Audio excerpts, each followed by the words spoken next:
Halo semuanya, kenalin nama aku Syahnan dan selamat datang kembali di channel Mioto Tech. Di video kali ini aku mau ngebahas tentang Poco F8 Ultra ya. Tapi perlu aku jelasin dari awal, di video ini tuh aku belum punya unit HP-nya secara langsung ya. Jadinya, review kali ini itu fokus ke spesifikasi dan data yang udah aku kumpulin dari berbagai sumber. Mulai dari internet, pengalaman pengguna yang udah pakai secara langsung, sampai website-website yang udah terpercaya, termasuk dari Poco ataupun Xiaomi.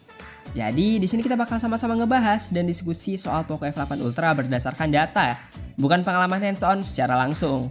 Oke, tanpa berlama-lama lagi langsung aja kita bakal masuk ke pembahasannya.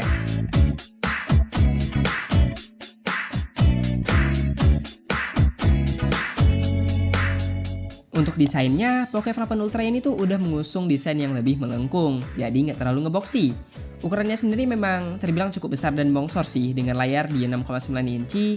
Framenya tuh udah menggunakan material metal ya, dan karena ini tuh udah termasuk kelas flagship, jadi untuk feel genggam di tangan itu harusnya cukup solid dan kerasa banget kalau misalnya ini tuh HP yang premium dan mahal.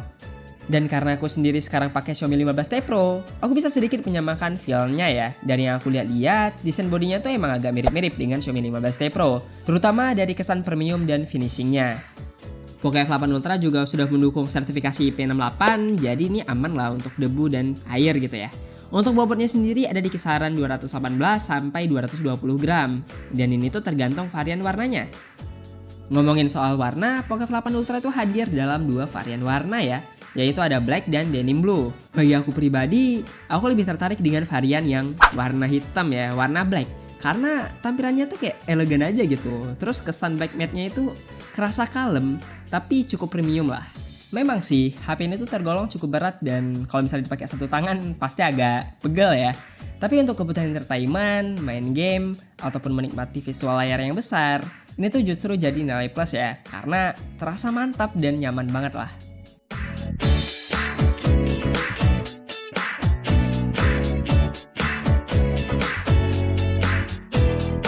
Dan sekarang kita masuk ke bagian layarnya. Poco F8 Ultra itu menggunakan layar AMOLED 1.5K berukuran 6,9 inci dengan peak brightness itu 3500 nits. Tingkat kecerahan setinggi ini itu bikin layar tetap jelas dan nyaman untuk dilihat bahkan saat kalian pakai di bawah sinar matahari langsung. Selain itu, bezel di sekeliling layarnya itu juga tergolong sangat tipis ya, sehingga rasio layar ke bodinya itu terasa luas dan tampilan depan HP ini itu kelihatan modern dan imersif. Jadi saat dipakai misalnya untuk nonton film, nge-YouTube, ataupun main game, visualnya itu benar-benar terasa penuh dan memanjakan mata. Dari segi kualitas warna, layar ini tuh menampilkan warna yang tajam, kontras yang dalam, dan udah mendukung HDR10+ ya, serta Dolby Vision juga. Dengan kombinasi layar besar, bezel tipis, dan kualitas panel yang bagus, menurut aku pengalaman visual di Poco F8 Ultra ini tuh harusnya udah sangat memuaskan untuk kebutuhan hiburan sehari-hari. Dan sekarang kita bakal masuk ke sektor performanya ya, yang memang menjadi ciri khas HP-HP Poco. Jadi Poco F8 Ultra ini tuh menggunakan Qualcomm Snapdragon 8 Elite Gen 5 dengan fabrikasi 3 nanometer. Dari data yang aku lihat dari internet dan dari berbagai konten creator yang udah aku lihat juga, skor Antutunya tuh udah bisa tembus di angka 3,9 juta, bahkan ada yang bisa mendekati 4 juta. Itu cukup tinggi sih untuk sebuah nilai Antutu sekarang ya.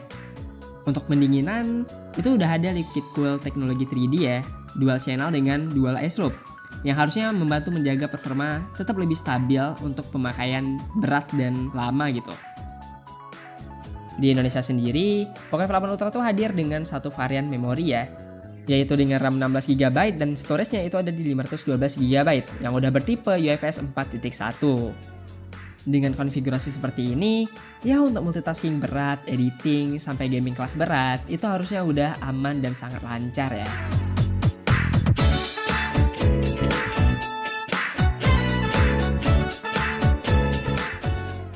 Oke, jadi ini dia salah satu daya tarik utama yang ada di Poco F8 Ultra ya, yang ada di sektor audionya.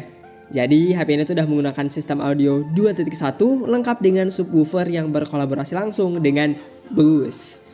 Dan subwoofernya tuh ditempatkan di bagian belakang HP ya, dekat modul kameranya.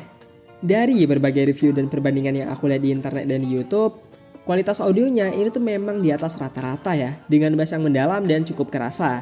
Bahkan ada beberapa reviewer yang membandingkan speaker Poco F8 Ultra ini tuh dengan flagship dari brand lain. Dan hasilnya Poco F8 Ultra itu unggul cukup jauh, meskipun harga HP-HP yang perbandingannya itu jauh lebih mahal. Dan jujur aja sih, ini tuh menjadi salah satu bagian yang paling bikin aku penasaran dari Poco F8 Ultra ini. Dan sekarang kita bakal masuk ke sektor kameranya ya. Jadi Poco F8 Ultra tuh dibekali dengan triple kamera belakang 50 megapiksel dan kamera selfie itu di 32 megapiksel. Terus sistem kameranya juga udah dilengkapi dengan OIS, jadi untuk pemakaian sambil berjalan atau banyak gerakan, itu hasilnya aman dan masih stabil ya. Dan untuk hasil foto dan videonya sendiri, kalian bisa langsung aja ya ngelihat referensi itu dari konten kreator yang lain atau dari website yang udah ngetes langsung kameranya. Yang menarik, kamera telefotonya itu udah mendukung 5 kali optical zoom ya. Dan dari spesifikasi yang aku lihat, ini tuh cukup mirip dengan yang ada di Xiaomi 15T Pro. Jadi secara asumsi, menurut aku itu kualitas telefotonya juga harusnya berada di level yang mirip-mirip dengan Xiaomi 15T Pro. Namun untuk kamera ultrawide-nya, sudutnya ada di 0,7 kali ya, bukan di 0,6 kali atau bahkan di 0,5 kali. Menurut aku pribadi, ini tuh terasa kurang lebar aja. Jadi dari perpindahan antar kamera yang utamanya ke ultrawide itu terasa kurang signifikan. Ya bakal tetap kepake sih, tapi ya memang bukan yang paling luas lah di kelasnya. Poco F8 Ultra dibekali dengan baterai berkapasitas 6500 mAh ya. Yang secara kapasitas ya ini tuh tergolong cukup besar lah. Tapi dari pemakaian yang dibagikan oleh reviewer lain, screen on time-nya itu rata-rata ada di 7-8 jam aja. Menurut aku pribadi dengan kapasitas sebesar ini, ekspektasi aku tuh bisa tembus 8-9 jam. Ya kemungkinan itu juga dipengaruhi dengan layarnya yang belum LTPO ya. Jadi belum bisa turun sampai 1 Hz.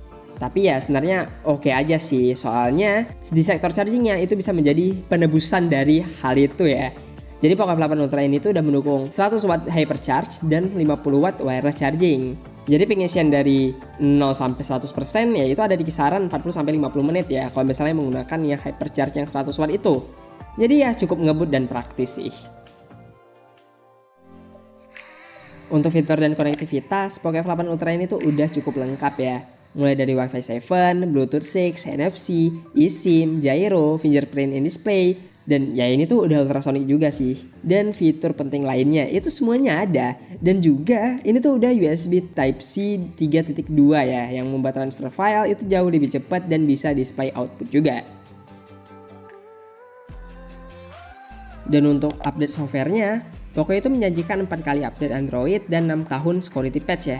Jadi untuk pemakaian jangka panjang ini tuh tergolong masih cukup aman. Untuk harga resminya, Poco F8 Ultra ini tuh dibanderol dengan harga 11,999 juta ya, atau 12 juta. Sementara saat sale-nya itu harganya ada di kisaran 11.599 sampai 11,799 juta. Menurut aku dengan spesifikasi yang ditawarkan, dengan RAM yang udah 16 GB, terus penyimpanannya di 512 GB, di tengah kondisi harga RAM yang lagi pada naik, ini tuh tergolong masih cukup worth it ya. Apalagi kalau misalnya dibandingkan dengan flagship brand lain yang harganya tuh bisa naik sejutaan bahkan lebih, tapi dengan upgrade yang gak terlalu signifikan.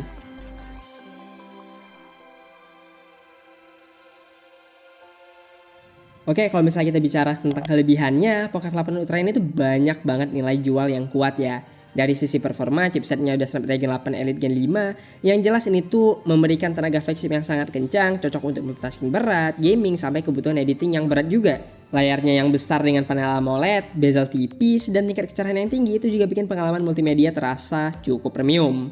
Dan ditambah lagi sektor audio yang menggunakan sistem 2.1 dengan subwoofer hasil kolaborasi dengan Bose. Ini tuh menjadi salah satu HP dengan kualitas speaker terbaik di kelas harganya. Kapasitas baterainya juga cukup besar dan didukung dengan charging yang super cepat, sehingga praktis untuk pemakaian sehari-hari. Namun tentu aja lah ya, Poco F8 Ultra ini tuh bukan tanpa kekurangan. Bobotnya yang cukup berat membuat penggunaan satu tangan itu terasa kurang nyaman, apalagi untuk waktu yang lama. Kamera ultrawide dengan sudut 0,7 kalinya itu juga terasa kurang lebar ya, sehingga perpindahan lensa antar kamera utama dan kamera ultrawide-nya itu nggak terlalu signifikan. Selain itu, meskipun kapasitas baterainya tergolong cukup besar ya di 6500 mAh, tapi daya tahan screen on time-nya tuh terasa biasa-biasa aja. Ditambah lagi layarnya tuh juga belum menggunakan teknologi LTPO ya. Jadinya efisiensi refresh rate itu belum semaksimal flagship lain di kelas harga yang lebih tinggi ataupun di kelas harga yang mirip-mirip. Jadi sebagai kesimpulan, Poco F8 Ultra ini tuh kalau misalnya kita lihat dari data spesifikasi, informasi resmi dari Poco dan Xiaomi, serta pengalaman pengguna yang udah pakai secara langsung, bisa dibilang sebagai salah satu smartphone flagship yang fokus banget ke performa, multimedia, dan fitur kelas atas dan sektor audionya. Poco itu benar-benar menonjolkan identitasnya lewat performa kencang berkat Snapdragon 8 Elite Gen 5. Layar besar dengan bezel yang cukup tipis, kualitas audio 2.1 dengan subwoofer boost yang jarang banget ditemuin di smartphone lain. Dan ini tuh ya satu-satunya untuk sekarang ya. Serta baterai yang besar dan dipadukan dengan charging super cepat. Yang ngebikin Poco F8 Ultra ini tuh menjadi perangkat yang sangat kuat untuk kebutuhan gaming, hiburan, dan pemakaian berat sehari-hari. Ya memang ada beberapa catatan seperti bobotnya yang cukup berat, kamera ultrawidenya yang sudutnya nggak terlalu lebar, serta daya tahan baterai yang masih tergolong biasa-biasa aja ya. Tapi menurut aku kekurangan tersebut itu masih tergolong wajar dan nggak mengganggu fungsi utama sebagai smartphone flagship yang bertenaga besar.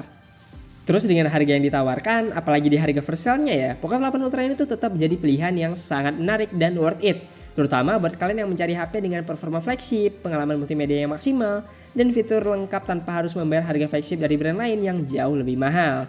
Jadi seperti itulah untuk pembahasan di video kita kali ini. Jangan lupa like, subscribe. Namaku Syahnan, see you next video. Goodbye, dadah.